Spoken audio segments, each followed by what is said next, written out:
Leo katika Je wajua tuzungumzie komamanga na faida zake.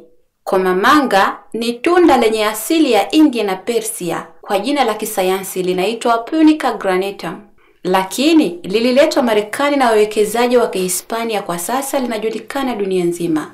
Komamanga si tunda tu, bali ni chakula chenye vitamini, madini pamoja na virutubisho vingi vinavyoweza kufanya miili yetu kuwa na afya na nguvu tele. Virutubisho vinavyoweza kupatikana katika komamanga ni vitamin C kwa wingi, vitamin B5, vitamin A, vitamin E, madini ya potassium na iron. Juisi ya mbegu za komamanga husaidia kuponya saratani, pia husaidia mtiririko wa damu kwenda vizuri katika mishipa ya damu. Hivyo kupunguza hatari ya kupata magonjwa ya moyo, shinikizo la damu na kiharusi. Huzuia meno kuoza na kuhuisha mfumo wa kinga mwilini kwa kuondoa vijidudu, bakteria na maambukizi ya virusi ndani ya mwili. Pia komamanga husaidia kutibu maradhi ya tumbo, ikiwamo kutopata choo. Komamanga hutumika kama tunda kutengenezea juisi, pia hutumika likiwa limepikwa. Mti wake una faida nyingi mno katika mwili wa mwanadamu.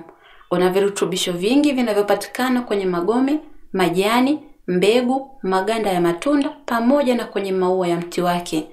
Tuangalie sasa faida ambazo zinapatikana katika mti wa mkomamanga. 1.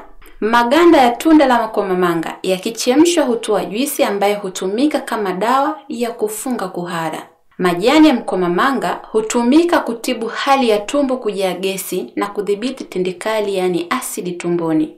Majani ya mkomamanga pia hutumika katika kutibu tatizo la kuhara damu, maambukizi ya bakteria katika kibofu cha mkojo.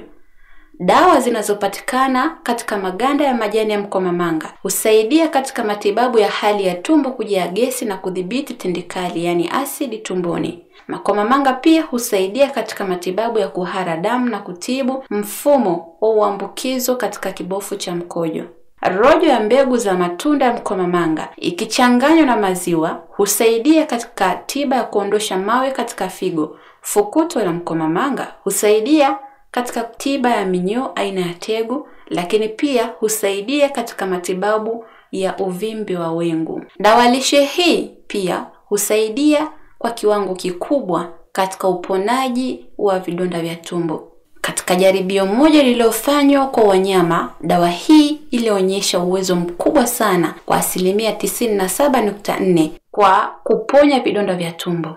Kazi hii kutokana na uwezo wa dawa hii kudhibiti bakteria aina ya Helicobacter pylori, ambayo kwa kiasi kikubwa huchangia kutokea kwa vidonda vya tumbo kwa 70 hadi 80% ya vidonda vya mfumo wa chakula na 90% ya vidonda katika utumbo. Lakini pia uwezo wa dawa hii hupunguza uzalishaji wa tindikali tumboni, kuchangia katika uponaji wa haraka wa vidonda vya tumbo katika mfumo wa damu. Komamanga hutoa msaada mkubwa wa kuzuia kutibu magonjwa yanayoshambulia mfumo huo nyeti.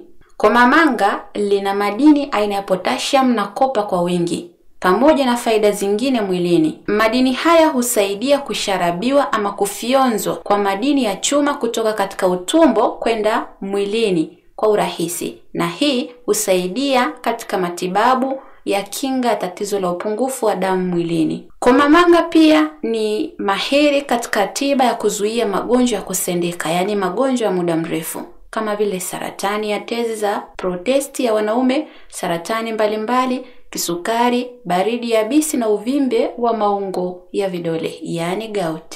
Komamanga husaidia mwili kuondosha sumu na uchafu utokanao na kemikali na mabaki ya vyakula mwilini kama vile uric acid. Sumu hizi ni chanzo kikuu cha magonjwa mengi ya kusendeka. Komamanga pia husaidia katika jitihada za kukabiliana na tatizo la unene wa kupindukia. Husaidia katika matatizo ya tatizo la ini pale linapolemewa. Dawa ndani ya komamanga licha kuwa na uwezo wa kudhibiti aina nyingi za bakteria wanaosababisha magonjwa mwilini, pia zina uwezo wa kukabiliana na virusi wa aina mbalimbali wanaosababisha magonjwa ya kibinadamu. Tuangalie sasa kipimo ambacho unatakiwa kutumia katika dawa hii lishe hutumiwa kwa kunywa fukuto inayotokana na sehemu za mmea kiasi cha gramu 3 hadi 9 kwa siku. Inatosha kwa ajili ya magonjwa mbalimbali. Magome au mizizi ya makomamanga kiasi cha gramu 50 huchemshwa katika lita 1 ya maji ili kupata fukuto. Juisi ya matunda yake pia yanaweza kutumiwa kiasi cha bilauri 1 kila siku ili kukinga magonjwa mbalimbali. Kwa mujibu wa tafiti mbalimbali, dawa hii ni salama na itatumiwa kulingana na kipimo sahihi. Tahadhari ichukuliwe kuhusu matumizi ya dawa hii kwa wanawake wajawazito, watoto chini ya umri wa miaka 12, kwani hakuna taarifa za kutosha kuhusiana na usalama katika makundi haya. Lakini pia kutumia dawa hii kuna onyo. Ni vizuri kuepuka matumizi holela ya dawa hata kama ni dawa za asili. Si kila dawa ya asili ni salama kama itatumiwa bila kufuata ushauri wa mtaalamu aliyesoma na kuelewa vizuri sayansi ya tiba asilia na lishe. Mimea ina kemikali za asili. Hivyo, inapotumiwa ni lazima tahadhari zichukuliwe kuzuia madhara yanayoweza kujitokeza. Lakini pia kumbuka, mimea ni dawa.